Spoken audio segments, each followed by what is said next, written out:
તો હેલો વિદ્યાર્થી મિત્રો, સ્વાગત છે તમારું બધાનું આપણી આ યુટ્યુબ ચેનલમાં। આજના આપણા આ વિડીયોમાં કોમ્પ્યુટરને લગતા 20 મોસ્ટ આઈએમપી મહત્વના પ્રશ્નો પરીક્ષાલક્ષી જે આવનારી તમામ પ્રકારની ગુજરાત સરકારની ભરતીઓ જે આવે છે એની માટે ખાસ ઉપયોગી એવો આ વિડીયો તમારી માટે સાબિત થશે। અને આમાં ગયેલી પરીક્ષાઓમાં પણ કોમ્પ્યુટરના પ્રશ્નો પૂછાયેલા આવરી લેવામાં આવ્યા છે અને કોમ્પ્યુટર વિષય નાનો એવો છે સહેજ, પણ એમાંથી પૂછાય છે, બહુ જ પૂછાય છે, એટલે આ વિષયને આપણે નજરઅંદાજ ન કરવો જોઈએ। તો ચલો શરૂઆત કરીએ। કમ્પ્યુટર શબ્દ કયા શબ્દ પરથી ઉતરી આવ્યો છે? તો કમ્પ્યુટ। કમ્પ્યુટર એ કયા પ્રકારનું સાધન છે? તો ઇલેક્ટ્રોનિક્સ। કમ્પ્યુટરના પિતા તરીકે કોને ઓળખવામાં આવે છે? Charles Babbage. ચાર્લ્સ બેબેજ જે છે એ કમ્પ્યુટરના પિતા છે, ફાધર ઓફ કોમ્પ્યુટર। કમ્પ્યુટરમાં કયા ક્રમમાં પ્રક્રિયા થાય છે? આગત, પ્રક્રિયા અને નિપજ, આ પ્રકારે એની પ્રક્રિયા થાય છે। એક કરતાં વધારે ઉપભોક્તા એક સાથે એક જ કમ્પ્યુટર ઉપર કામ કરી શકે તે પ્રકારની પરિસ્થિતિને શું કહેવાય? Multi user. એક કરતાં વધારે વ્યક્તિઓ એક કમ્પ્યુટર ઉપર કામ કરી શકે। સામાન્ય રીતે કયા પ્રકારના પ્લોટર બજારમાં ઉપલબ્ધ છે?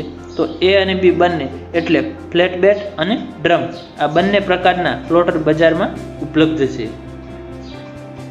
નીચેનામાંથી શાનો એક્સટર્નલ સ્ટોરેજ તરીકે સમાવેશ થતો નથી? તો એ છે રજિસ્ટર। રજિસ્ટરનો એક્સટર્નલ સ્ટોરેજ તરીકે સમાવેશ થતો નથી। એની સિવાયના જે ફ્લોપી ડિસ્ક છે, ટેપ છે અને ઓપ્ટિકલ ડિસ્ક છે તેનો સમાવેશ થાય છે। CRT નું આખું નામ શું છે? કેથોડ રે ટ્યુબ। ઓપ્ટિકલ ફાઇબરનો ઉપયોગ વધુને વધુ શામાં થાય છે? તો નેટવર્ક માટે। UPS નું આખું નામ શું છે? ઇન્ટરટ્યુબલ પાવર સપ્લાય એ UPS નું આખું નામ છે। સપ્લાયર એક વસ્તુ છે। ઉચ્ચ ઘનતા હાઈ ડેન્સિટી ધરાવતી ફ્લોપી ડ્રાઈવની સંગ્રહ ક્ષમતા કેટલી હોય છે? સંગ્રહ શક્તિ એટલે સંગ્રહ ક્ષમતા 1.44 MB। LMB કયું ઉપકરણ સંબંધિત ટેકનિકલ શબ્દ છે? તો માઉસ। નીચેના પૈકી નાનામાં નાનો યુનિટ બીટ, સૌથી નાનામાં નાનો બીટ, પછી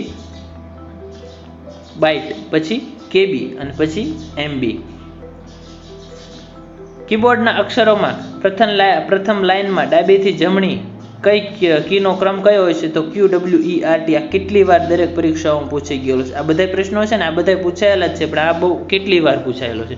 CPU નું સંપૂર્ણ નામ, આ પણ મોસ્ટ આઈએમપી છે, કંટ્રોલ પ્રોસેસિંગ યુનિટ। કયું તાત્કાલિક સંગ્રાહક છે? તો RAM। કઈ મેઇન મેમરી અને રજિસ્ટર વચ્ચે બફરનું કાર્ય કરે છે? તો એ મેમરી છે કેશ।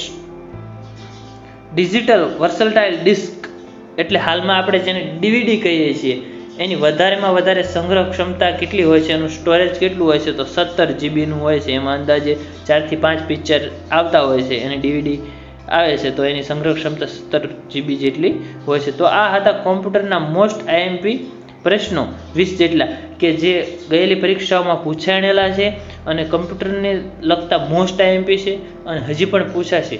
તો આ વિડીયોને 1 થી 2 વખત જોશો તો તમને આ બધા પ્રશ્નો યાદ રહી જશે। ફરી મળીશું બીજા એક આઈએમપી ટોપિક સાથે, ત્યાં સુધી આવજો।